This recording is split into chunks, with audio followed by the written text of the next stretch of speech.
తిమోతికి రాసిన మొదటి పత్రిక 2వ అధ్యాయము 1వ వచనం నుంచి 3వ వచనం వరకు చదువుకుందాం. మనము సంపూర్ణ భక్తియు మాన్యతయు కలిగి నెమ్మదిగాను సుఖముగాను బ్రతుకు నిమిత్తము అన్నిటికంటే ముఖ్యముగా మనుషులందరి కొరకును రాజుల కొరకును అధికారుల కొరకును విజ్ఞాపనలను ప్రార్థనలను యాచనలను కృతజ్ఞతాస్థుతులను చేయవలనని హెచ్చరించుచున్నాను. ఇది మంచిదియు మన రక్షకుడగు దేవుని దృష్టికి అనుకూలమునయ్యున్నది అంటాడు. క్రీస్తునందు ప్రియమైన వారులారా, ఇక్కడ పౌలు తిమోతిని హెచ్చరిస్తూ ఉన్నాడు.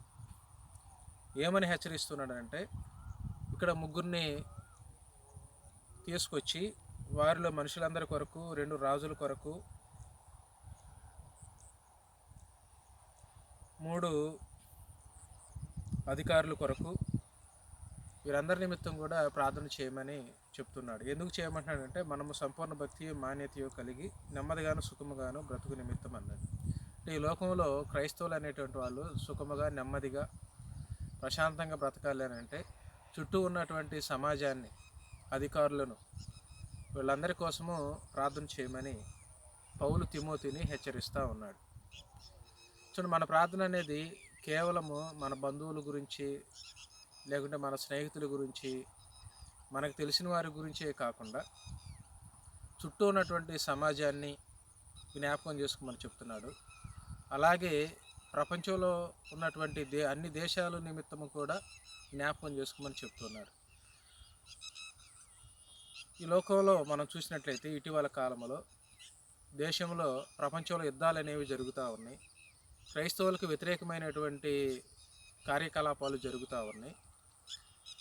కనుక ఇవన్నీ కూడా ఏమి తెలియజేస్తూ ఉన్నాయని అంటే, క్రైస్తవులకి ప్రశాంతమైనటువంటి జీవితం అనేది వీటి వల్ల లభించదు. కనుక క్రైస్తవులు ప్రశాంతంగా ఉండాలి అని అంటే దేవుడు ఏం చెప్తున్నాడంటే, మీరు రాజుల కొరకు, అధికారుల కొరకు, మనుషులందరి కొరకు ప్రార్థన చేయండి. కనుక చుట్టూ ఉన్న సమాజము, ప్రపంచం అంతా కూడా క్షేమంగా ఉంటేనే ఈ లోకంలో క్రైస్తవులు క్షేమంగా ఉంటారు. అంటే క్రైస్తవులు తమ కుటుంబాల కోసం నిమిత్తమే కాకుండా ప్రపంచం అంతటినీ కూడా తమ ప్రార్థనలో వారి గురించి ప్రార్థన చేయాలని, తమ ప్రార్థనలో వారిని జ్ఞాపకం చేసుకోవాలని తెలియజేస్తూ తిమోతిని హెచ్చరిస్తున్నారు. కనుక నేటి కాలంలో ఉన్నటువంటి క్రైస్తవులు కూడా ఈ ప్రపంచాన్ని అంతటిని కూడా జ్ఞాపకం చేసుకొని చుట్టూ ఉన్నటువంటి సమాజం నిమిత్తము, అలాగే అధికారుల నిమిత్తము, అలాగే పాలకుల నిమిత్తము ప్రార్థన చేయాలి. వారిని విమర్శించమని బైబిల్ చెప్పడం లేదు, కానీ వారి కొరకు ప్రార్థన చేయండి. అంటే క్రైస్తవులకు వ్యతిరేకమైనటువంటి పరిస్థితులు రాకుండా ప్రతి దేశము కూడా ఆయా దేశాలు మంచి సంబంధాలు కలిగే విధంగా, క్రైస్తవులకు వ్యతిరేకమైనటువంటి చర్యలు ఏ ప్రభుత్వం తీసుకోకుండా మంచిగా ఉండే విధంగా ప్రార్థన చేయమని తెలియజేస్తున్నాడు. కనుక ఇట్టి విధానాన్ని మనందరం కూడా అనుసరించవలసినటువంటి వారమై ఉన్నాము. ఈ రకంగా ప్రతి క్రైస్తవుడు కూడా అందరి కొరకు ప్రార్థన చేసేవాడిగా ఉండాలని మనం చేస్తూ ముగిస్తూ ఉన్నాను. మీ అందరికీ వందనాలు.